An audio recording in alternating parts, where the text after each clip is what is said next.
What's going on YouTube? Thomas L here with the new Dumbo movie opening pretty soon. Since the film is directed by Tim Burton, I decided to do my top 10 favorite Tim Burton movies. Because I think he's a really cool director. I mean, yeah, his movies are kind of a bit weird and all. But I think the guy has an interesting filmography, And he's directed some pretty good stuff that I've enjoyed. And he's worked with loads of actors as well. So, and I gotta say, Dumbo actually looks pretty good as well. So, anyway, that being said, here's my 10 favorite Tim Burton movies. Alright, coming in at number 10 is Miss Peregrine's Home for Peculiar Children. Now, this movie is, of course, based on a YA book series. And it stars Asa Butterfield as a character named Jake, who clues to a mystery that spans different worlds and times.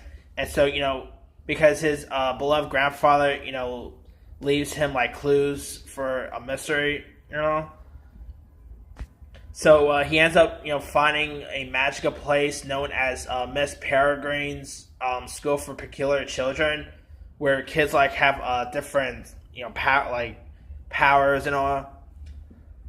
Ava Green actually plays the head mistress there.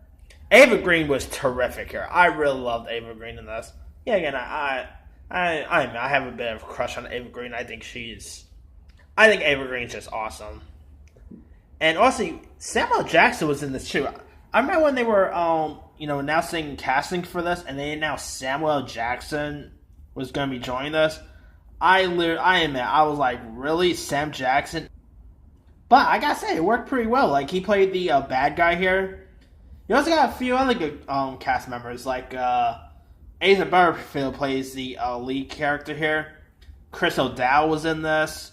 Judi Dench, Allison Janney, Ella Purnell, who I really think is great on that show, Sweet Bitter. She was really good in this. If you guys haven't seen Miss Peregrine's Home for Peculiar Children yet, I highly recommend it. I think you'll enjoy it. And the movie got released in 2016, and like I said, it's a shame we haven't gotten to see a sequel to this, because, I mean, the film actually made some pretty good dough. It made some pretty good money when it was released.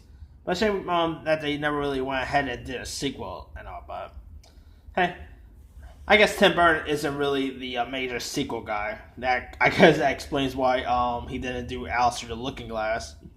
I think the only major sequels he's ever done, I think, was probably the Batman movies, and I think those were the only... Batman Returns, I believe, is the only sequel Tim Burton's ever done, so I guess that also explains it, but...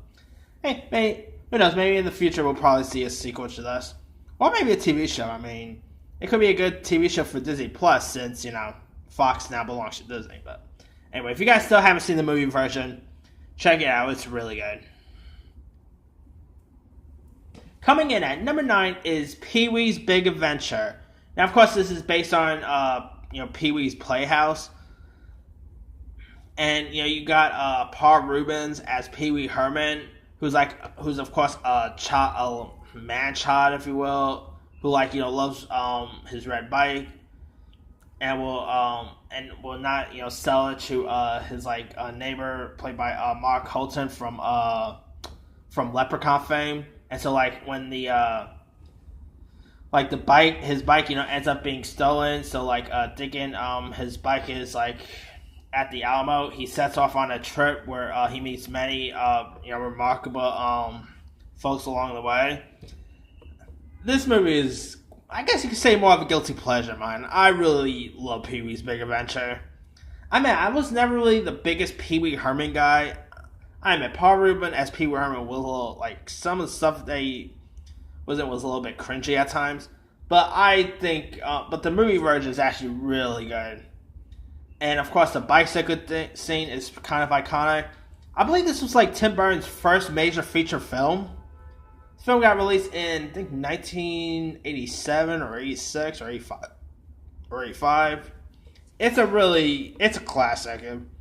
If you guys never seen Pee-wee's Big Adventure yet, check it out. It's a really good one. Coming in at number 8 is Alice in Wonderland.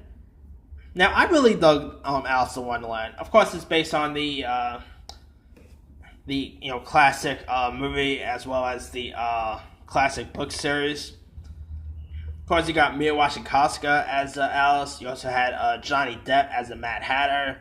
Alan Rickman as the Caterpillar was good. You also had Toby Jones. No, not Toby Jones. Toby. Oh no, Matt Lucas. I meant to say Matt Lucas played Tweedledee and Tweedledum. Alice in Wonderland wasn't as good as the animated film, of course, but I really enjoyed it.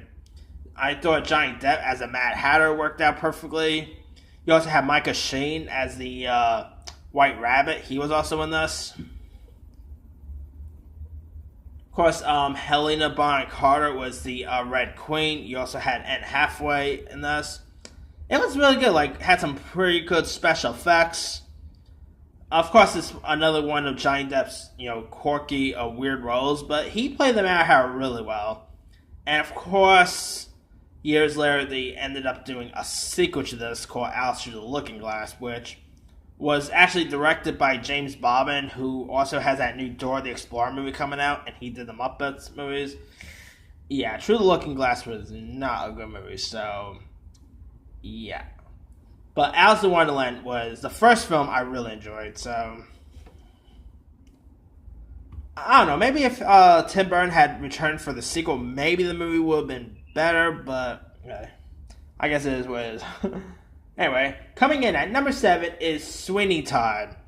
Of course, it starred Johnny Depp as, pretty much as a killer barber, if you want to look at it. Of course, you had Helena Bonham Carter, who was actually married to Tim Burton, by the way. It's shame that they got divorced, though. I always Tim Burton and Helena Bonham Carter was actually always my favorite celebrity couple. I know lots of people probably say that Brad Pitt and Angelina Jolie was their favorite, and all, but I think Tim Burton and Helena Bonham Carter were pretty good together. Anyway, of course, you got Alan Rickman. He was also in this. Him and Tim Burton worked together a lot of times. And, Helena Bonham Carter I thought was really great here. And, also Johnny Depp, him as the barber here was, he of course slit people's throats, so yeah, that's not really a barber you want to have cutting your hair, But anyway, Johnny Depp I thought was really good here, and if you guys never really seen Sweeney Todd yet, which is I believe it's called Sweeney Todd, the Demon Barber of Fleet Street, that was really good. So, and had some good music in it too. So it's a shame that Tim Burton didn't really went ahead and do more musicals, because he had this movie had some really good music in it.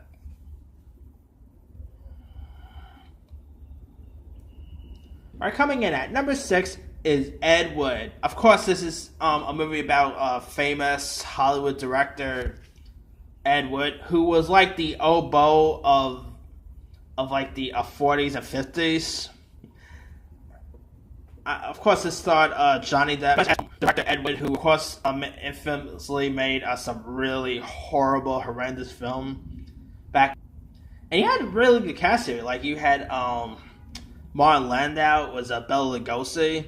Bill Murray was in this. Sarah Jessica Parker. Really good cast. Even hard to really name all the cast in from my head, And the whole movie was shot in black and white, because I guess it makes sense. You gotta make it look like it, it was a movie that takes place in that era. So, and that era was, of course, black and white stuff.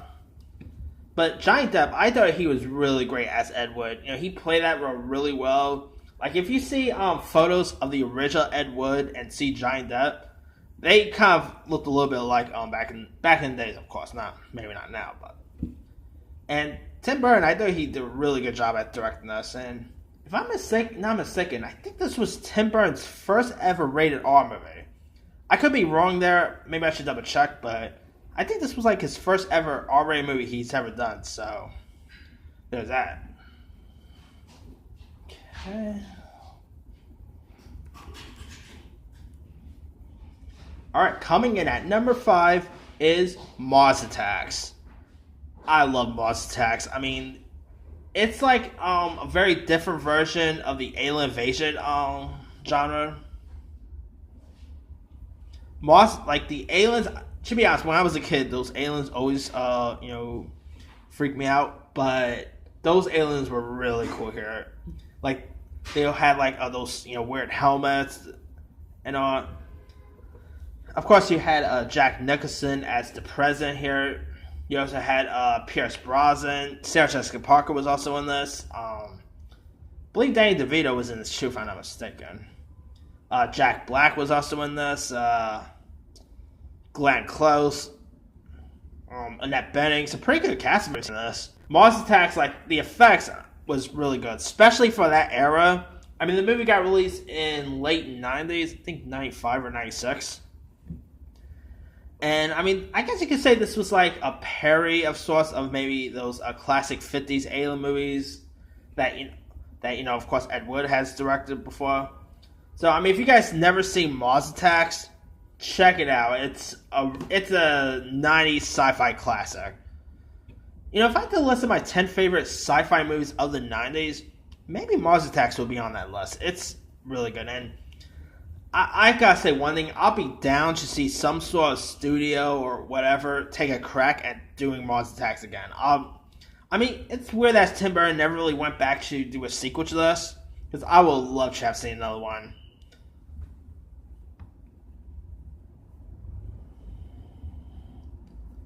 Alright, coming in at number 4, might be a bit unpopular opinion, but I don't care. My number 4 favorite is Charlie and the Chocolate Factory.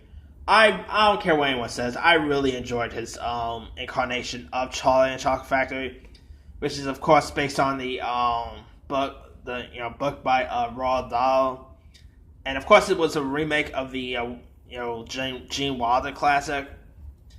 I admit Johnny Depp as Willy Wonka was a bit weird. I mean, he kind of looked like Michael Jackson in a way. But I thought Johnny Depp was still pretty good as the role. Also, Deep Roy as the Oompa Loompas was pretty good. Freddie Highmore, I thought he was a great Charlie. You also had Anna Sophia Robb was in this as Veruca Salt. No, not as Veruca Salt, as Violet, I meant to say. The girl who plays Veruca Salt, I thought she was pretty good too. David Kelly as Grandpa Joe was good. You of course had Christopher Plummer. The great Christopher Plummer was in this. Not Christopher Plummer, Christopher Lee, I meant to say. Why do you always get those two mixed up for some reason? I don't know. Anyway. Some reason, I don't know why, but for some reason you should always get Christopher Lee and Christopher Plummer mixed up. I don't know. Maybe because their first name is Christopher and all. I don't know why. Anyway. But yeah, Charlie and Chocolate Factory, I really dug. And it was something different. I kind of always say when you remake something, do something totally different. Like, don't copy the original. That's another major reason why I like Charlie and Chocolate Factory. It was something, more different than the original. Like, they hardly did not copy anything from the Gene Wilder classic, which I really appreciate. I know this movie does not really get much love, to be honest with you. Like, I remember Gene Wilder saying that he didn't really like this movie at all, and I think the director didn't like it. Like, the original Willy Wonka director, I think he didn't really like this movie either, but to me, I really enjoyed it. Yeah, and I mean, the way the Chocolate Factory also looked in the 2005 version, I thought Chocolate Factory looked really cool. And like, if you guys never seen Charlie and Chocolate Factory, the Tim Burton version, check that one out. It's a really good one. And of course, check out the original too. Come on.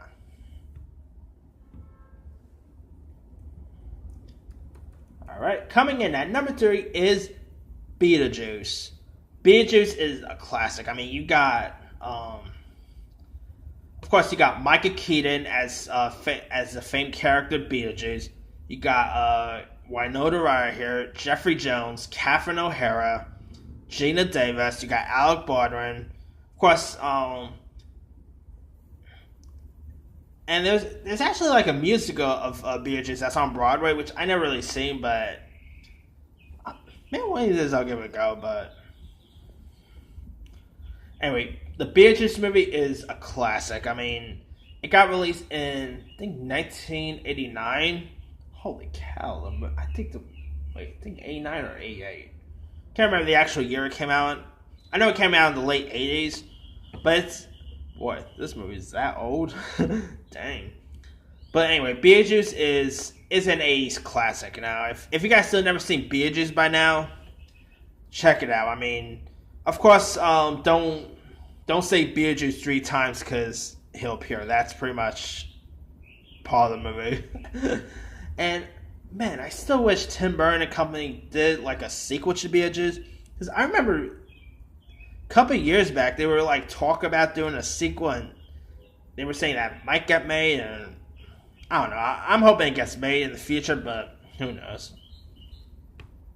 Because it would be cool seeing Michael Keaton as this role again. Like, this is definitely one of his like best roles he's done. So, but of course, speaking of Michael Keaton, now my number 2 favorite Tim Burton movie is, of course, one of Keaton's best work, and that is, of course, Batman. Now, I could have gone with either Batman or Batman Returns. Either I really enjoyed Batman Returns and I appreciate that one. I'm going to go with the classic 1989 Batman film. You got Jack Nicholson as the Joker, Michael Keaton as Batman. Now, believe it or not, before this movie got released and all, lots of people hate the idea of Michael Keaton as Batman. Like, if social media was around in that era, tell you something now, how people gave Ben Affleck a hard time when he was cast as Batman, I could imagine what it would be like on social media back in the 80s when it was announced that Michael Keaton was cast as Batman. But I really love Michael Keaton as Batman. I thought he played the role really well. Jack Nicholson, I mean, my favorite Joker is probably still Heath Ledger, but Jack Nicholson as the Joker was still good. You also got Michael God, I think his last name is. He played Alfred. You also had Billy D. Williams in this. Of course, in this you had Billy D. Williams play Harvey Dent, who of course went on to be Two-Face, but except you didn't really get Two-Face in this. Like, you didn't really get Two-Face until Batman Forever, right? Anyway, but yeah, I really love Batman. It's, of course, before Michael Keaton got the role, there was of course Adam West before Michael Keaton played the role, but Michael Keaton as Batman was great casting, and Tim Burton did a really good job at directing. I gotta say, I'll be down to see Tim Burton tackle another comic book movie in the future. I mean, I don't know if it'll ever happen, to be honest with you, but it'll be cool to see. Alright, my number 1 favorite Tim Burton movie of all time, that's going to Edward Scissorhands. I mean, Johnny Depp as the title character, who's of course a man with scissors for hands. I always thought that was like a weird premise, to be honest with you, but it worked out well. It's one of Johnny Depp's best roles. Sorry, Captain Jack Sparrow. Sorry, Willy Wonka. His best role is, of course, Edward Scissorhands. Really good character. Of course, you got Vincent Price as the scientist. I believe this was Vincent Price's last film, if I'm not mistaken. Also, you had Diane Weiss. Winona Ryder was in this. Alan Arkin, who's also in Dumbo, by the way. Edward Scissorhands is a 90s classic. I mean, believe it or not, back in 2014, I actually got a chance to watch Edward Scissorhands and Batman on the big screen. Really cool experience seeing these 2 films on the big screen. Those were really cool experiences. But anyway, Edward Scissorhands is like I said, it's a 90s classic. Johnny Depp, like, of course he does like these weird, freaky roles, but he played them pretty well. I mean, him and Edward Scissorhands was really cool. And of course, this was the first time Johnny Depp and Tim Burton ever worked together. Then since then, of course, Tim Burton and Johnny Depp, they became item, I should say. Like, they work, like, after Edward Scissorhands, they've worked together loads of times. Like, Johnny Depp and Tim Burton is what Martin Scorsese and Leo DiCaprio are. They're just directors and actors who really love working together, and they work together pretty well. And I mean, if you guys still never seen Edward Scissorhands, it's really good. I mean, it'd be cool seeing a sequel should happen. Anyway, that's pretty much it. Let me do the quick rundown. Number 10, Miss Peregrine's Home for Peculiar Children. 9, Pee-wee's Big Adventure. 8, Alice in Wonderland. 7, Sweeney Todd. 6, Ed Wood. 5, Mars Attacks. 4, Charlie and the Chocolate Factory. 3, Beetlejuice. 2, Batman. 1, Edward Scissorhands. Now, he's done loads of other stuff over the years. Let me pull up his credit list. Now, most people probably say, "Hey, where's Nightmare Before Christmas?" and all. To let you guys know, he did not direct that, so that's kind of why Nightmare Before Christmas isn't in this list. But he's done loads of other stuff, like Big Fish is a really good one. Sleepy Hollow was, I mean, that's probably the weakest Johnny Depp and Tim Burton collaboration in my opinion, but it's still a pretty decent one. Corpse Bride is actually decent. I really dug Dark Shadows. I know there was lots of people who hated Dark Shadows. I really dug that one. Ava Green was also in that too, by the way. Frankie Weenie, he was really good. He did a really good job with. Maybe my worst Tim Burton movie is probably the Planet of the Apes film. That Planet of the Apes, the one with Mark Wahlberg, I didn't really care much for. Big Eyes is actually a really good one. I mean, that movie didn't really get talked about when it was released. I mean, Amy Adams, Christoph Waltz, that was a really good one. Of course, some of his non-directing films are also good, like James and John Peach is a good one. I mean, he's worked with director Henry Selick a whole lot of times. Anyway, let me leave it to you guys. What are some of your favorite Tim Burton movies? Drop a comment below. Don't forget to like, subscribe, hit that bell for more notifications. This here is Thomas L. signing off.